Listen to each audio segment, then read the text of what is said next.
గౌరవనీయులైన ముఖ్యమంత్రి గారికి తెలియజేయనేది ఏమనగా మేము గవర్నమెంట్ పాలిటెక్నిక్ కృష్ణాపురం నుంచి మాట్లాడుతున్నాం. ఏదైతే జియో 97 అనే స్కీమ్ని మీరు ఇంప్లిమెంట్ చేశారో అది మాకు వెనక్కి తీసుకోవాలని కోరుకుంటున్నాం.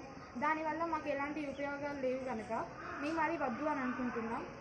మీకు అన్నీ చేయాలని ఉంటే మాకు ఈ సెట్ తర్వాత ప్రతి ఒక్క బీటెక్ కాలేజ్కి 2 సీట్స్ అవైలబుల్ ఉన్నాయి. దాన్ని ఒక 6 సీట్స్ అట్లా చేయండి. ఫీ రీఎంబర్స్మెంట్ని పెంచండి.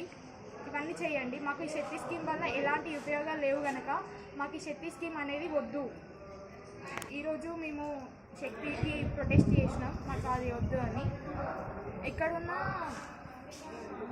ముఖ్యమంత్రిగా ఉన్న విద్యామంత్రి గారికి తెలియజేయనిది ఏమనగా మీరు ఏదైతే ఇంప్లిమెంట్ చేయాలనుకుంటున్నారో జియో 97 స్కీమ్ని, దానివల్ల మాకు ఎట్లాంటి ఉపయోగాలు లేకపోవడం వల్ల మాకు బీటెక్లో లాటరల్ ఎంట్రీ చేయాల్సిన ఆ అవకాశం కూడా లేకుండా చేస్తున్నారు. మాకు ఎందుకో అర్థం కావట్లేదు.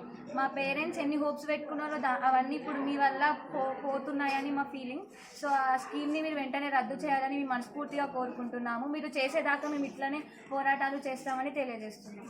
మా ఈ సిద్దిపేట జిల్లా కృష్ణాబాద్ మండలం విశ్వనగర్ పాలిటెక్నిక్ కాలేజీలో ఈరోజు శక్తి గురించి ప్రొటెస్ట్ చేయడం జరిగింది. ఇది ఎందుకంటే మన జియో ప్రకారం 97 అనేది ఒక శక్తి స్కీమ్ అనేది పట్టుకొచ్చారు. ఇది ఎందుకంటే ఐటీఐ అలాగే మరియు డిప్లొమా ఈ 2 కోర్సులను మెర్జ్ చేసి మీరు ఒక యూనివర్సిటీ పెడదాం అనుకుంటున్నారు. అది మాకు అంగీకారం కాదు. ఎందుకంటే మేము దీనికి మా పాలిటెక్నిక్ అనేది ఈ విద్యను మేము 3 సంవత్సరాలు చేసి మళ్ళీ తర్వాత బీటెక్ ద్వారా లాటరల్ ఎంట్రీ వెళ్ళాలనుకుంటున్నాం. కానీ మీరు ఈ పాలిటెక్నిక్ అనేది మీరు ఇక్కడికే ఆపేస్తే మాకు జాబ్స్ అనేది డిప్లొమా మీద జాబ్స్ అనేది మేము రాయడం జరగదు. అందుకు దీనికి గౌరవనీయులైన ముఖ్యమంత్రి గారు స్పందించాలని నేను కోరుకుంటున్నాం.